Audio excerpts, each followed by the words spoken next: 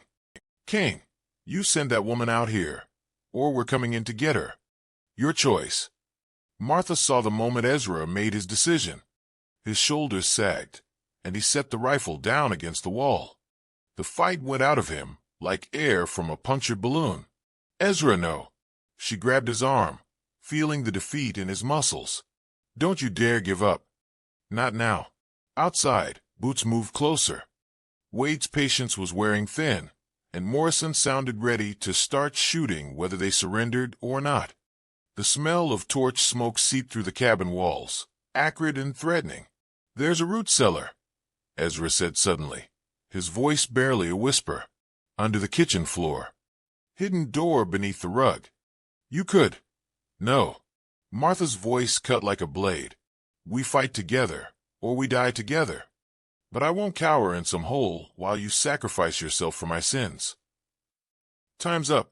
Morrison's roar shattered the night. You got 10 seconds to send her out, Kane, or we burn you both. Through the window, Martha saw torches moving toward the cabin walls. The dry logs would catch like tinder, turning their sanctuary into a furnace within minutes. She looked at Ezra, seeing her own desperation reflected in his gray eyes. The back door, she said. We make a run for the trees. They've got men back there, too. Then we go through them.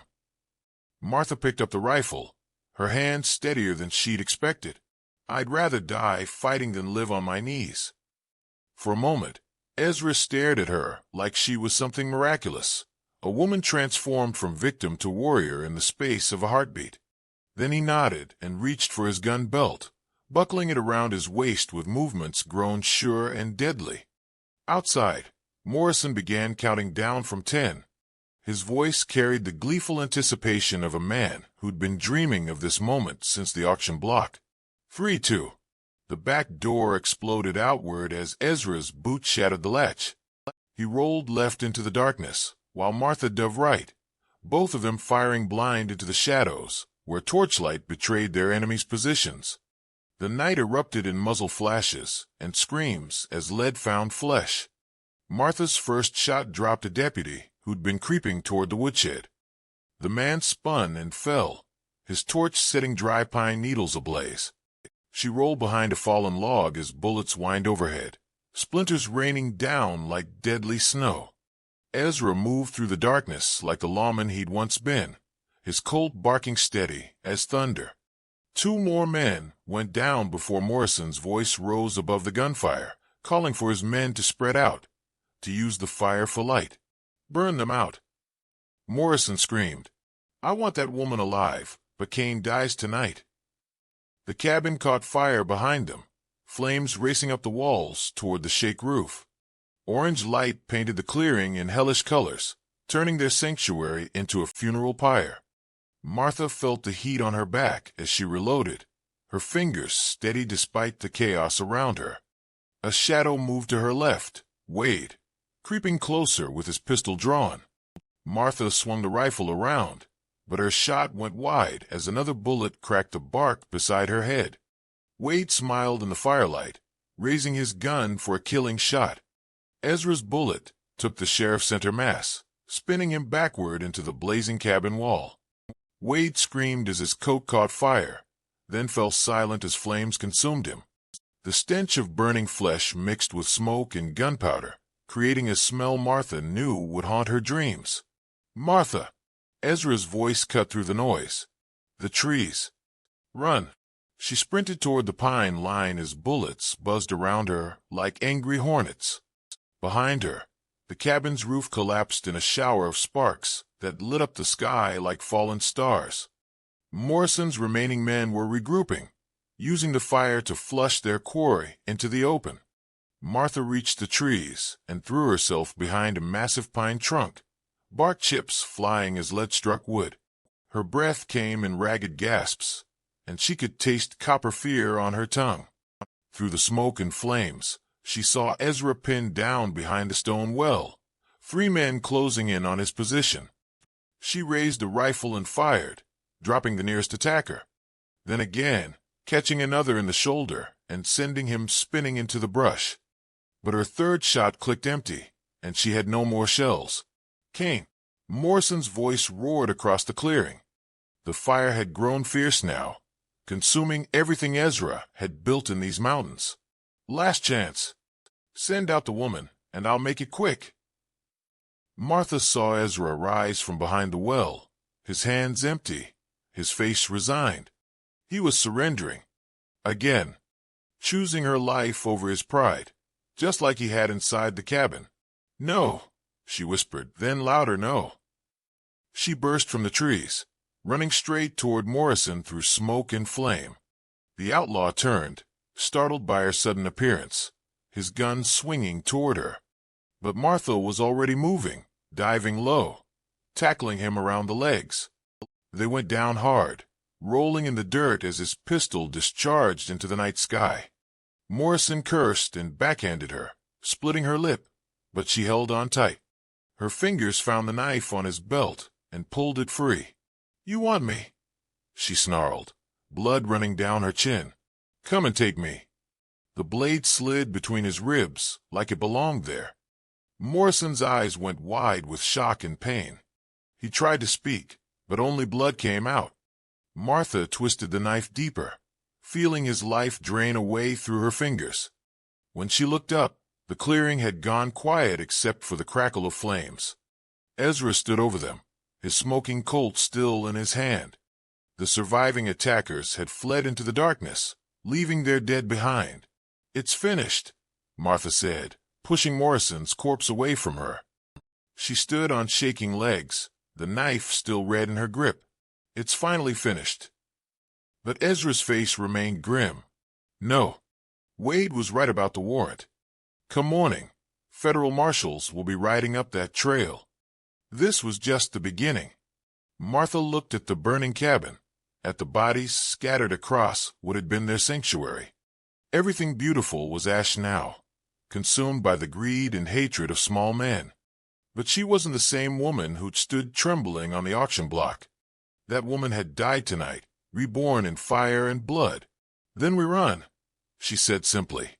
"We take your horses and whatever supplies we can carry, and we disappear." "Martha, you don't understand. I'm a wanted man. I'll be running for the rest of my life." "So will I." She wiped Morrison's blood from the knife blade, then slid it into her belt. "They'll call me a murderess now. Say I killed a good Christian man, in cold blood." She looked at Ezra through the smoke and flame. "Seems like we're both outlaws now." For a long moment, they stared at each other across the burning wreckage of their brief peace. Then Ezra smiled, the first real smile she'd seen from him since the day he'd bought her freedom. "Sarah's people had a cabin up in Wyoming territory," he said. "Off the maps, hidden in country so rough even the law won't follow." "Sounds like home," Martha replied. They gathered what they could from the barn before the fire spread. Horses, supplies, weapons for the journey ahead. As dawn broke gray and cold over the mountains, they rode north toward a future written in uncertainty and hope. Behind them, smoke rose from the ashes of what they'd been. Ahead lay only the vast wilderness and whatever redemption they could carve from it together. The law would follow, Martha knew. But she'd learned something in the flames and blood of that long night.